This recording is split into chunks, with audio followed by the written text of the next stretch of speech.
Fast food companies and other food processors drive down the cost of food relentlessly and force economies of scale and efficiencies, or what are called efficiencies, on farming. And I'll just give you one example.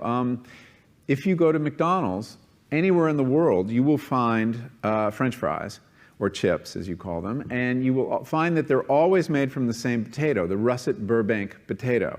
This is a potato from America that's unusually long and difficult to grow, but that's what they want, because when you're McDonald's, you like those red boxes with a little bouquet of very long chips. It looks really good. And so they insist that all their potatoes be russet Burbanks, and they further insist that they have no blemishes at all. There's a very common defect of russet Burbank potatoes called net necrosis. And you've seen potatoes with a little brown line sometimes, or spots that come through it. Well, McDonald's won't buy them if your potatoes have that. And the only way to eliminate that is to eliminate an aphid. And the only way to do that is with a pesticide called Monitor that is so toxic that the farmers who grow these potatoes in Idaho won't venture outside into their fields for 5 days after they spray. And then when they harvest their potatoes, they have to put them in these atmosphere-controlled sheds the size of a football stadium because they're not edible for 6 weeks. They have to off-gas all the chemicals in them. So you see, the desire for a certain kind of chip leads to a certain kind of agriculture. But the other thing on the health side, when I started learning about nutrition, about which, by the way, much less is known than you might think, that the scientific understanding of nutrition is still very primitive.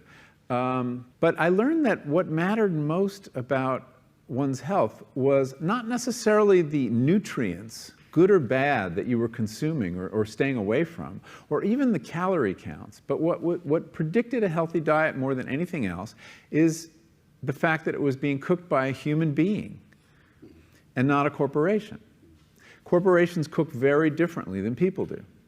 They use vast amounts of salt, fat, and sugar, much more than you would ever use in your own cooking. And the reason they do that is those are three incredibly attractive and incredibly cheap ingredients.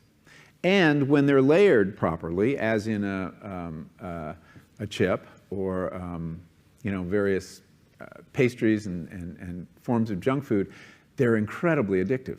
And in fact, people in the industry, they don't talk about addiction in the food industry, even though they traffic in addiction. They talk about craveability.